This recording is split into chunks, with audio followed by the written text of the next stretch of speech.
Hello everyone, it's DuckFeden07. Today I'm replaying my Zoo Scam list. This list has been around for just a few days when I brewed it, and the initial video and the tweet were very popular, and people already doing significant results with this list. A 4th place in the challenge for the weekend, multiple top finishes in paper events for the weekend. I'm getting like really good feedback about it. And I played it myself. Last league I played was a 5-0, and it was so popular, everybody was talking about it. Whenever I go, I see people play it, and I said like, yeah, let's play another league with this deck, and got another 5-0. So two 5-0s in a row, 10-0 so far in the last 10 matches. Okay, it feels pretty brutal, and we are going to go through the league and see how it went. I won't talk much about deck. There is a previous video out there you can watch and see why I included stuff I did. Okay, so no changes to the list from last time. Okay, match 1.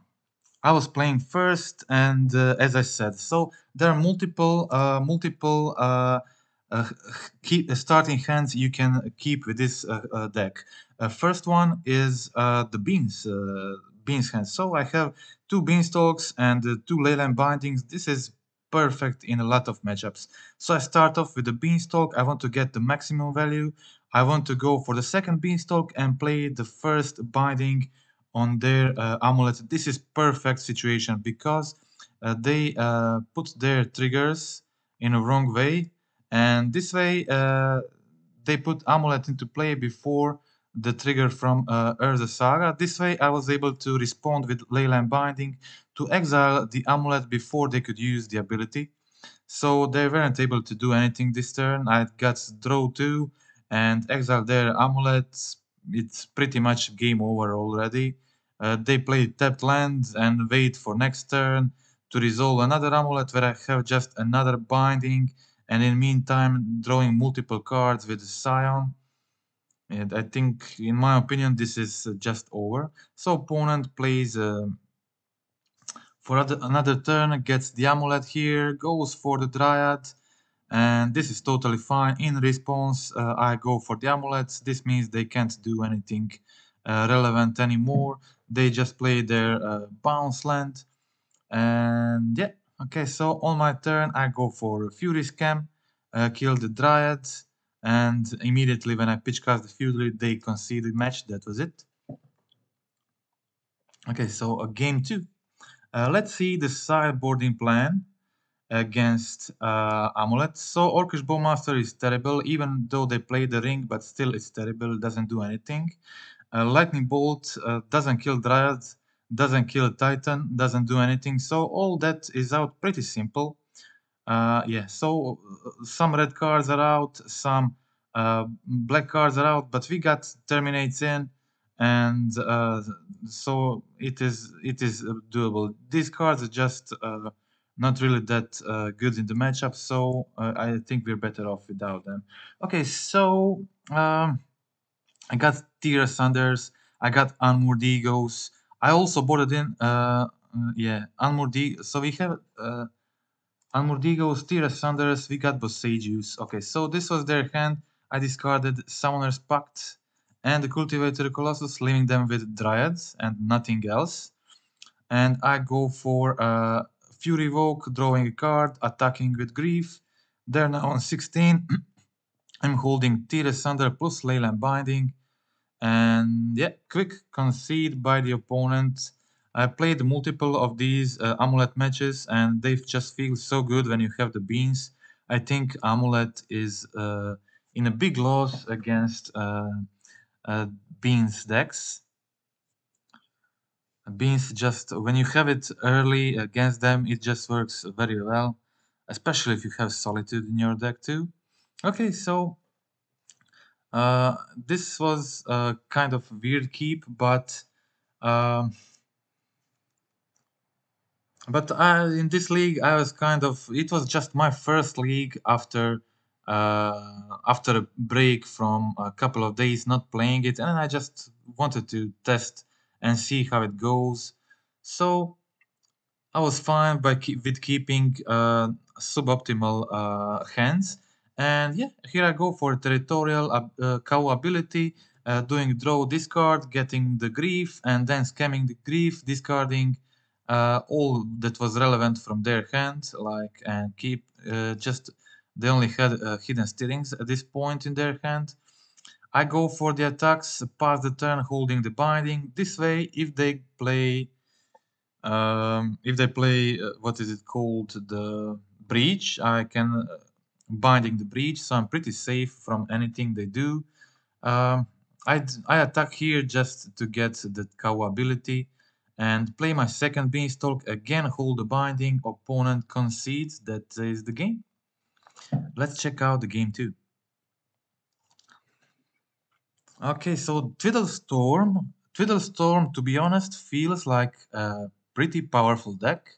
The stuff they can do with the ring and the Lotus, the ring was just such a great update for this deck. Okay, so I kept a hand with Unmoored Ego and Bowmasters, and Unmoored Ego is usually great against decks like this one. Okay, let's check the sideboard. Okay, there it's usually very good against deck like this, but problem with this list is they play Wish, and that is the reason why almost all the cards in their deck is a 3-off.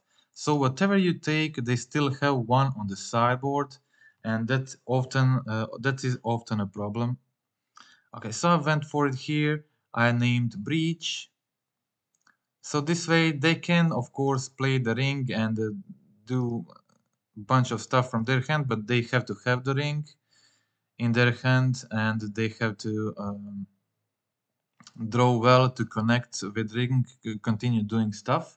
And I take the breach, but unfortunately they had the ring there, so they were in a pretty good situation. I was hoping for my Bowmasters to save me here, so I go for Undying spell on the Bowmasters, but in response they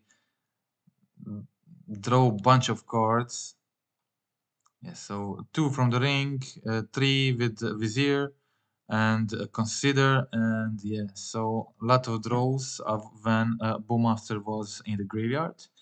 I got the Bowmasters back. This means they need to find a solution for it. Can't just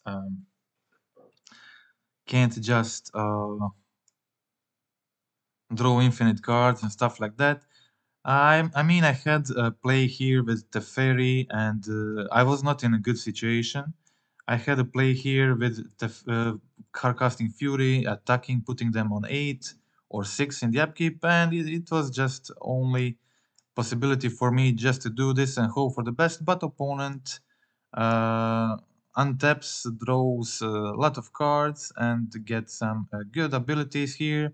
They find a solution for the Bowmaster, and now they had like too much draws to do crazy stuff, and that's it. So let's see my sideboarding plan here. Of course, I boarded out 2 Furies, 2 Lightning Bolts. They don't play creatures, so I don't need Furies that much, but Fury is still decent if I have it in my starting hand to scam on turn 1.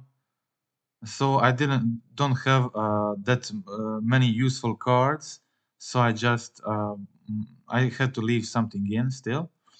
And yeah, okay, so Hidetsugu's can exile the graveyard, but besides from that, not doing much, so I boarded that out, and that's it.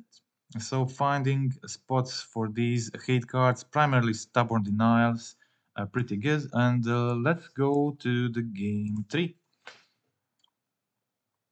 Unmoored Egos are still useful. They can really slow that down for a couple of turns, but yeah. Okay, so turn 2 Kavu, that's always pretty good. If you have that, in most situations, you keep the hand. And yeah, so I go for a turn 2 Kavu. That is pretty good clock. Opponent can't do much in this deck before turn 3. So this is fine. I I played the Bowmasters in response to their eyes, making 2/2 Orc army.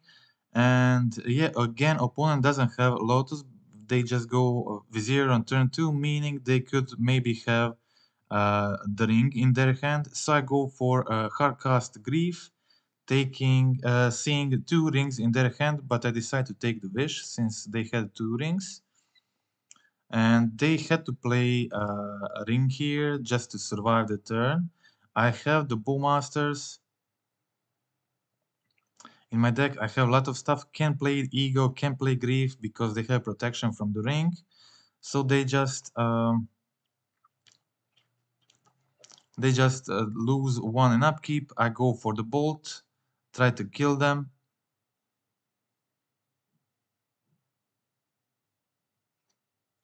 Yeah, so I don't know. They did this for memes, I guess. So that was it. Killed my opponent in the upkeep, and that was the game. Okay, let's check out match 3. So last league I played, oh my god, yeah, this was really not a hand you should keep. Yeah, this is exactly like type of hand you should not keep. But I was like, whatever, I'm going to keep this. And yeah, this game lasted forever, but it was really interesting. So even with a bad hand like this, I still succeeded to win. I was playing against a Dimir Control. I think it's really interesting game, and you can see a lot of dex power in a game like this. Drawing all the useless cards in this matchup, like Bolt, Undying Evil without Elementals, Leyline Binding. So basically, I have at this point 7 useless cards in my hand. This deck can play a long game, so I just kept passing the turn, putting my lands on the field and hoping for to get something better from the top, but instead I just get another binding. Binding is actually decent against them because they play the ring, they play Murktide, so binding is pretty good. Okay, opponent not doing anything, just also same as me, playing lands. Their deck is pretty slow, so yeah. They're just holding the counter spells or whatever. Okay, so another binding for me. It's pretty hilarious this match. So players basically just passing turns, nothing is happening, and I got the third Undying spell. This is so bad. I actually went for Bold Face, so I just don't have to discard anything. Probably should have waited for them to play anything or just discard the Undying spell, whatever. But okay, they played the Bowmasters, and I finally get to play a first spell of the match. Okay, opponent plays the ring. They don't want to tap it. It's pretty hilarious. They play the ring, but they are not tapping the ring. It's so funny. So yeah, they're afraid of me going binding in response and them not getting the draw, so they are like hoping to get something to counter my binding or whatever. My hand is terrible at this point. 3 undying spells and 3 binding. It's actually pretty funny that so far in this game, 40 cards out of my deck, I still didn't.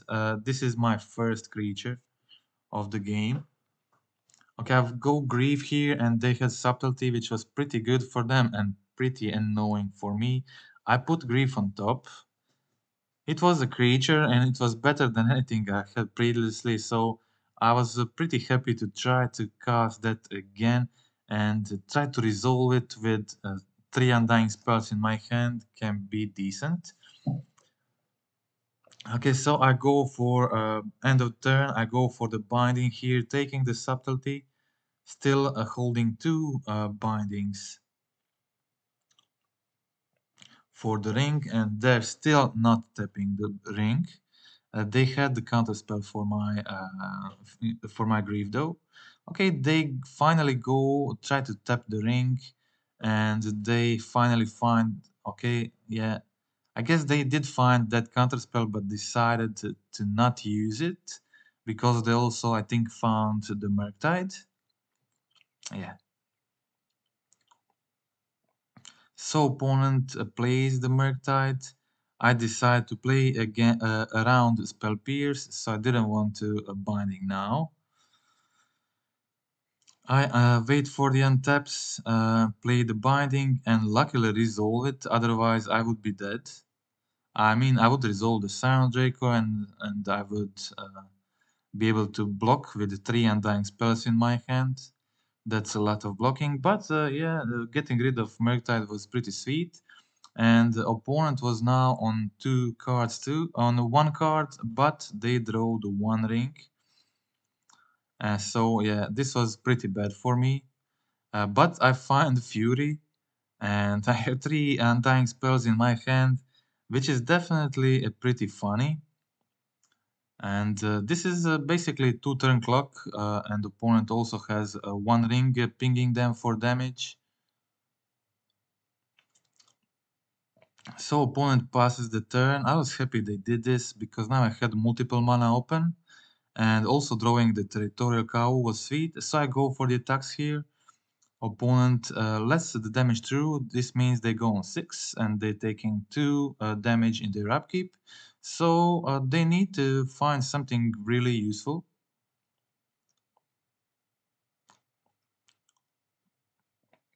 To survive my next turn. So they go for double removal. I use double of my Undying spells and still holding Not Dead After All. I went for Evil because, yeah, Evil doesn't work if your creature already has a +1 counter. And they draw 3 more cards, don't find a solution for a double lethal on my board next turn, and yeah, that was the game. Pretty weird game. I would recommend to not keep a hand like that one, but yeah, okay, it's okay. Another weird keep, a 1-lander, but I was on the draw and had a grief scam, so I think this is totally fine. I also had a Bowmaster as a follow-up play. If I draw a land, and in a situation like this, yeah, I scammed the grief and took out Fatal Push and the ring from their hand, leaving them with Sheltered, Lorien, and bunch of hands in the bunch of lands in their hand. So Beanstalk on the field, grief attacking. I have Bowmasters to play, and also draw into Terminate, but don't have mana to play it at the moment. Opponent goes for the Sheltered as expected. I resolve my Bowmaster, and now hoping definitely to just get that land for Terminate. I get it, and now I'm in a perfect position. Just kill the Sheltered, attack for 6, putting my opponent on 3 life, and very hard position. So they untap and concede. That is it. That is match 3 against Dimir Control. And let's go to the match 4. Okay, so I had untapped Black Swords on turn 1 and 2 Triumphs. Keep turn 1 Grief, that's as good as it gets. Opponent was on Rhinos. As you know, Rhinos is a pretty hard matchup for Scam, but this deck has a much better Rhinos matchup than usual Scam. Unfortunately, opponent has Subtlety, and this means I had to put Grief on top. Sorry, I put it on bottom because I didn't want to ditch the Hidetsugu from my hand, as Hidetsugu is just so good against Rhinos. I played this card in the main and it has been great. I also have a Fury Scam available to me, so I think keeping Grief on top was not worth it. So I prioritize having Fury Scam and Hidetsugu there.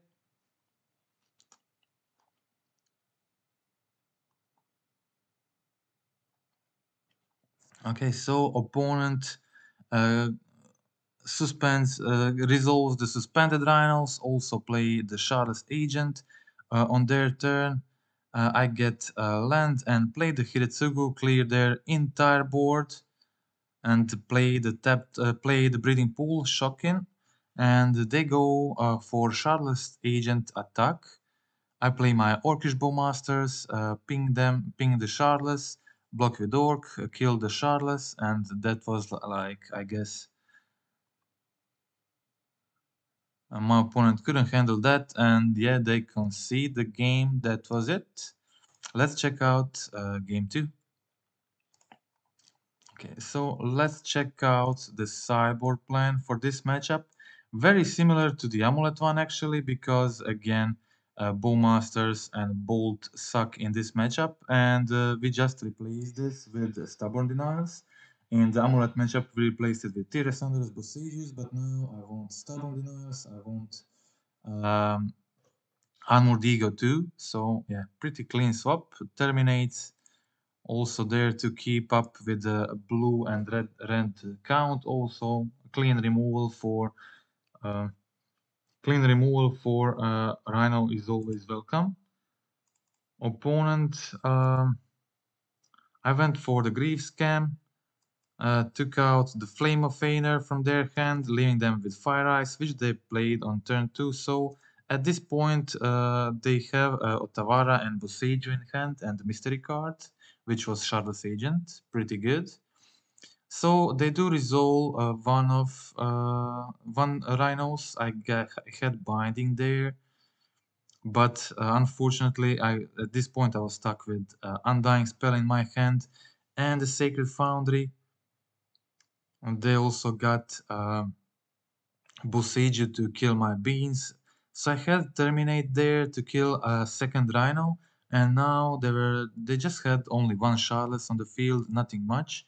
But my spells were pretty dead also right now. They top deck a Flame of Fener to draw 2 cards. And yeah, that put me in a pretty bad situation. They find a Murktide. And I draw a land for the turn, which is game over. Okay, so let's check out game 3.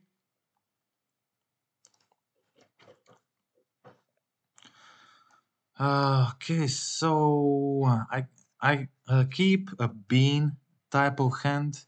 So I had a beanstalk with a binding and a scion. This way I can draw a bunch of cards, but I draw a second stubborn denial in this situation. I was thinking between playing the beans and the scion, but I really wanted to draw that third land, and that was my plan to go.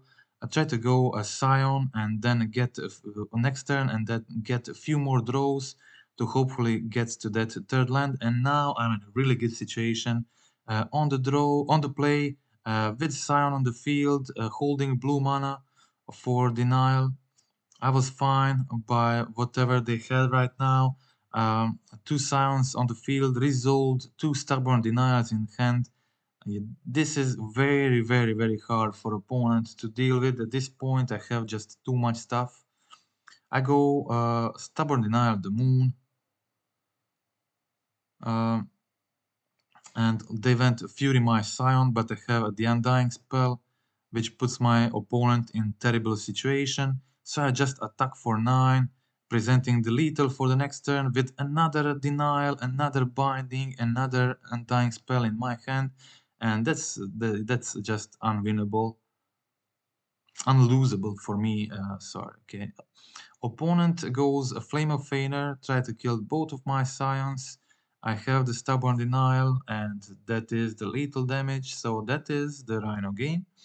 Let's check out the final trophy match. Okay, so in the trophy match was the hardest. They played the Inspiring Spike Brew, the food deck. Okay, I went, but I have the very useful thing I have here is Hidetsugu in the main. Hidetsugu in main just completely destroys their entire deck, especially when they have the Saga hands. So the inclusion of Hidetsugu is because uh, this deck scam usually struggles with go wide strategies, and Zeus struggles with go wide strategies, and scam struggles with saga strategies. So to combine these two, we have a deck that struggles with everything that Hidetsugu just so easily solves. So especially I expected to have mediocre to bad saga matchup, a lot of different saga decks like Scales and maybe Hammer Time also. But this deck has much better Scales Hammer Time matchup because I have a Leyline Binding in this deck, and it is huge difference. The exile for 1 mana, exile anything, is just so good. Okay, I have Hidetsugu here, and I was expecting this game to be over at this point. I had just a lot of stuff going on. Just at this point I could not imagine not winning this game. So I went for the Fury Scam. My logic was like, let's just hardcast the Grief and let's just finish this with the two attacks from the Fury. But opponent top decks green Finale of Devastation gets Asmo on the field, and just with all chase in their hand, Asmo is just very good against Fury and against scam creatures. They just freely kill it, which was pretty bad for me. I had multiple options here, but I decided to go for the Grief. They were not able to kill my creature with Asmo next turn, so I went for the Grief first. So their hand, which was Knight of Sweet's Revenge, and that's it, I think. Yeah, so they had all Chase Del Devil in their hand at this point, nothing much. So I went for the Binding discard, going for the Cookbook. So without Cookbook, they lose their all Chase Del Devil in hand is dead.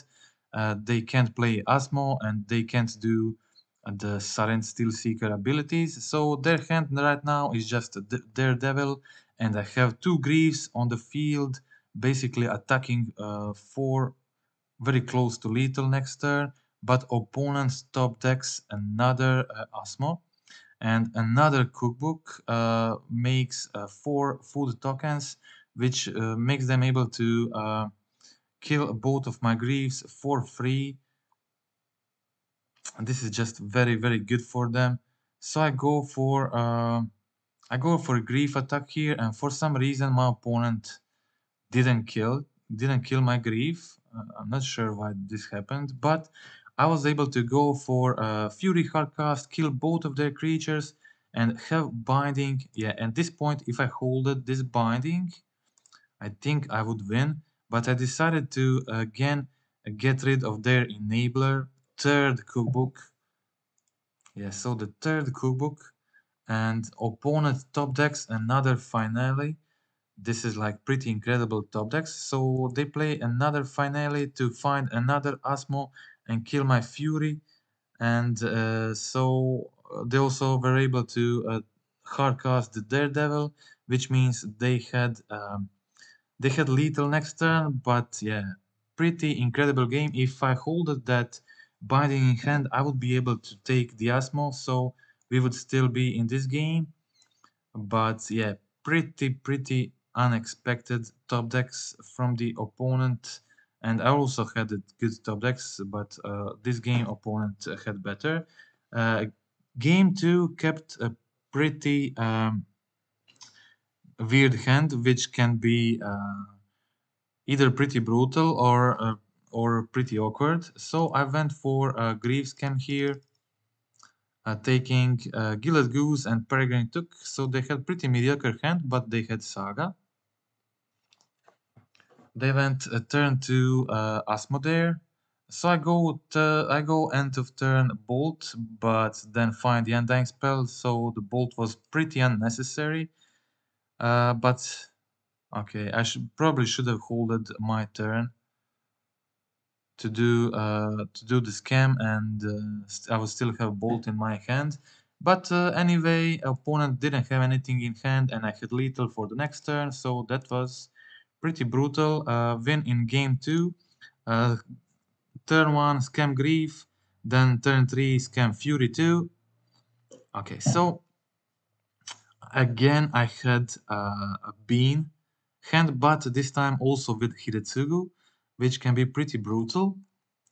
Let's once again see, okay, let us see the sideboarding plan for this matchup.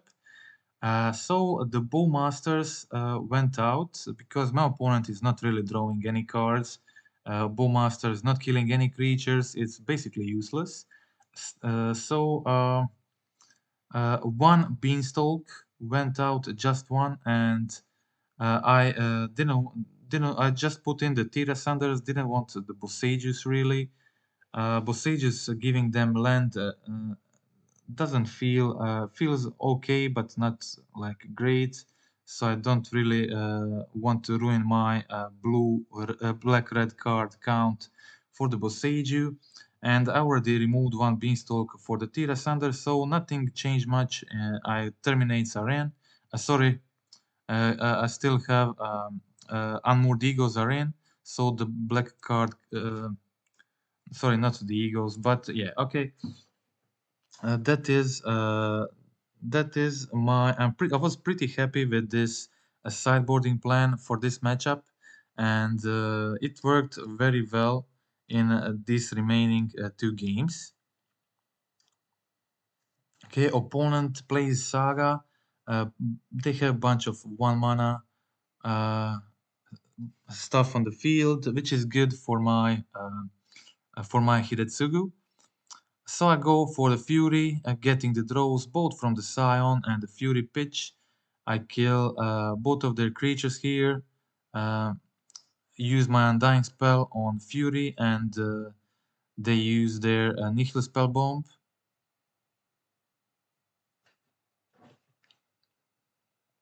So I was fine by this. I have the Scion on the field to keep attacking, and then Hidetsugu for the blowout once they do the Saga thing. Okay, so I just play my second Scion. Play my second Scion, and this is a 2-turn clock at this point, and I was not expecting them to do anything crazy next turn. Maximally like kill my Scion or something like that, but they find Asmo and the 4 foods on the field, which means my Scions are not surviving this. And they also had a Force of Vigor. So yeah, I let them kill my Scion, and then play the Hidetsugu, clear the entire board, then play second Beans, draw a card, and now I'm in a pretty good position. My opponent is on 2 lands, doesn't have much in hand, and I'm hoping for them to not get the crazy draws as they did previously.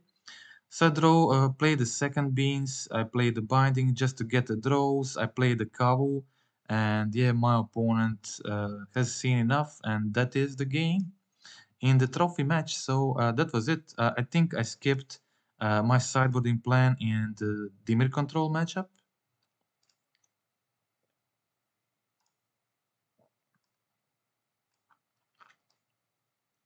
No, that wasn't it. Okay, I think this was it.